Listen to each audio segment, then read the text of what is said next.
કાજલ bulletin ન્યૂઝમાં આપનું હાર્દિક સ્વાગત છે અને હું છું આપની સાથે સાદિક કાજલવાલા।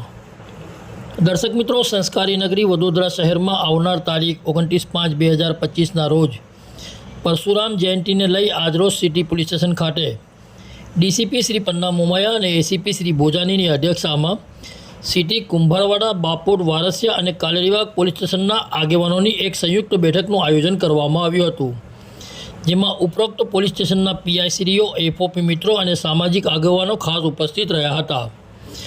આ બેઠકમાં પરશુરામ જયંતિને લઈ વિવિધ આગેવાનો દ્વારા પોલીસને જરૂરી માર્ગદર્શન પૂરું પાડ્યું હતું। શહેરમાં કાયદો અને વ્યવસ્થા જળવાઈ રહે તે માટે ચુસ્ત પોલીસ બંદોબસ્ત રહેશે તેમ જાણવા મળ્યું હતું।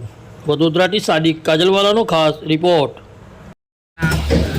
માણસો ઉપર થોડી નજર રાખે, બિનજરૂરી વિવાદમાં ના પડે અને યાત્રા સાથે મેચ થઈ। આમ તો આ યાત્રામાં ક્યારેય કોઈ ઘટના બની નથી, એ આપણા સદભાગ્ય છે। અત્યારે જે બનાવ બન્યો છે એને લક્ષીને ગુજરાતમાં ઘણી બધી અફવાઓ આવી રહી છે, પણ એ અફવાઓને આપણે ધ્યાનમાં નહીં રાખવાનું, એક ભાઈચારો રાખીને આપણે આગળ વધીશું, એકબીજાના સાથે સાથ સહકાર આપવાનો એવી મારી વિનંતી છે। વિચારોમાં આપણા શહેરમાં થવા જોઈએ, કેમ કે આપણા શહેરમાં શાંતિ પણ ઉભા રહે છે, તો બને ત્યાં સુધી આવા હથિયારો લઈને જાહેરમાં ના નીકળે તેવી મારી વિનંતી છે। Thank you.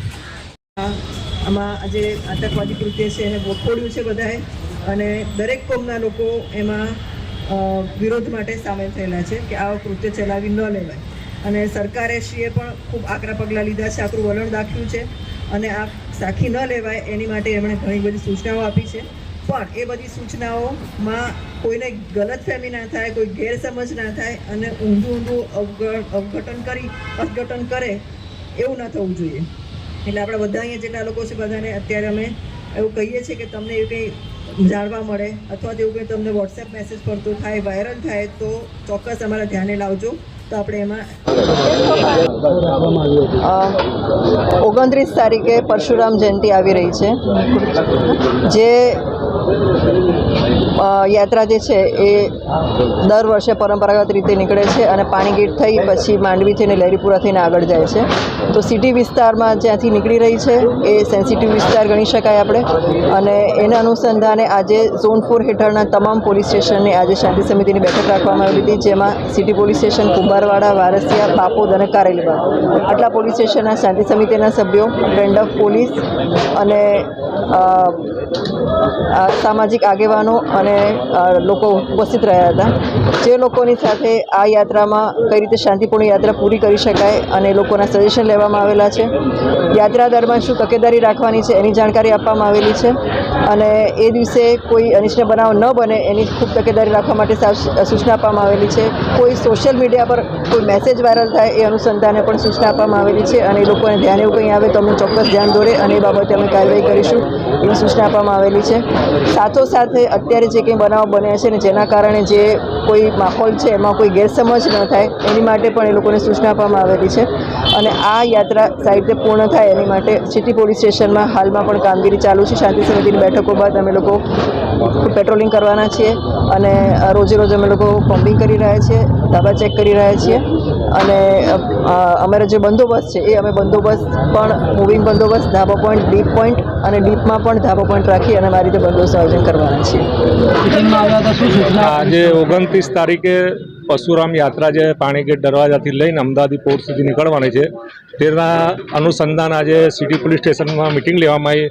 તેમાં પન્ના મેડમે જે પણ માર્ગદર્શન આપેલો છે અમને તે પ્રમાણે કામ કરવાનું છે, અને શાંતિપૂર્વક આ યાત્રા પસાર થાય તેની મુસ્લિમ વિસ્તારમાંથી, પાણીગેટ વિસ્તારથી લઈને માંડવી સુધી અમે ભરપૂર રીતે પ્રયત્ન કરીશું કે શાંતિ રીતે પસાર થઈ જાય। 29 તારીખના આજની દિવસે સિટી પોલીસ સ્ટેશનના અંદર 3-4 પોલીસ સ્ટેશનની મિટિંગ થઈ છે, અને અમારા તરફથી તે પૂરી કોશિશ રહેશે કે જ્યાં સુધી બનશે ત્યાં સુધી શાંતિ રાખીને આ યાત્રા પસાર કરીશું। આ વખતે શોભાયાત્રાનો સમય શું રહેશે? દર વખતે સવારે 11 વાગ્યા રહે છે, આ વખતે કંઈ ધૂપના કારણે મેડમ એમ કહેતા હતા કે સાંજે 5 વાગ્યા પછી રહેશે। શું નામ છે આપણું? સલીમ એપોલો, વડોદરા શહેર કોંગ્રેસ મહામંત્રી। સિટી પોલીસ સ્ટેશનની અંદર શાંતિ સમિતિની મિટિંગ થઈ અને ઝોન 4 પન્ના મોમાયા મેડમ, એસીપી સાહેબ, ભોજાણી સાહેબ અમને તમામ 100 પોલીસ સ્ટેશનના પીઆઈ પણ હાજર હતા અને વડોદરા શહેરના આગેવાનો પણ હાજર હતા, જે ગુડ્ડુભાઈ અને આરીફભાઈ, મચ્છીપીટના આગેવાન ફિરોજભાઈ, એવા ઘણા હિન્દુ મુસ્લિમ લોકો હાજર હતા. અને આ મિટિંગની અંદર અધિકારીઓએ શાંતિની અપીલ કરી છે અને તમામ મુસ્લિમ આગેવાનો પણ આ યાત્રાની અંદર જે પશુરા યાત્રા શૈલેષભાઈની આગેવાનીમાં થાય છે એ વાઘોડિયા રોડથી નીકળે છે અને અલગ અલગ વિસ્તારોમાં મુસ્લિમ આગેવાનો સ્વાગત કરતા હોય છે એમજી રોડ સુધી. અને કોઈ પણ તહેવાર હોય તો આવી રીતના ભાઈચારામાં થવા જોઈએ અને અમારા શહેરનું બહુ સારું વાતાવરણ અને ભાઈચારા કોમી એકતાનો માહોલ છે અને આ માહોલમાં અમારા તહેવાર થાય છે. હું હાજી દસ્તગીર શેખ ભોલુ બાપુ મસ્તાનવાની દરગાહ. આજે સિટી પોલીસ સ્ટેશનમાં પન્ના મોમાયા મેડમ દ્વારા ઝોન 4 દ્વારા 6 પોલીસ સ્ટેશનના પીઆઈ શ્રી અને એસીપી શ્રીઓને અને શાંતિ સમિતિના એફઓપીના મિત્રની મિટિંગ લેવામાં આવી હતી, જે 29 તારીખ પરશુરામ જયંતિ નીકળવાની છે પાણીગેટથી. એ પાણીગેટથી નીકળીને અમદાવાદી પોલ પુણાઈથી થશે. તો સમગ્ર જે મુસ્લિમ વિસ્તાર છે એમાં સમગ્ર મુસ્લિમો એ યાત્રાનું સ્વાગત કરશે. અને આપણા જે બરોડા સંસ્કાર નગરી છે એ સંસ્કાર નગરીમાં હંમેશા અમારી એવી કોશિશ છે અને બરોડા શહેર ના મુસ્લિમ સમાજ તરફથી બી અને તમામ સમાજના લોકો તરફથી કે આપણે શહેરમાં શાંતિ જળવાઈ રહે અને કોમી શાંતિ જળવાઈ રહે. અને જે આજે એક દુઃખની વાત બી છે કે ભાઈ જે 28 લોકો જે આતંકવાદી પ્રવૃત્તિમાં શહીદ થયા છે એમને અમે દિલસોજી પાઠવીએ છીએ અને એમના પરિવાર સાથે અમે દુઃખની લાગણી બી વ્યક્ત કરીએ છીએ.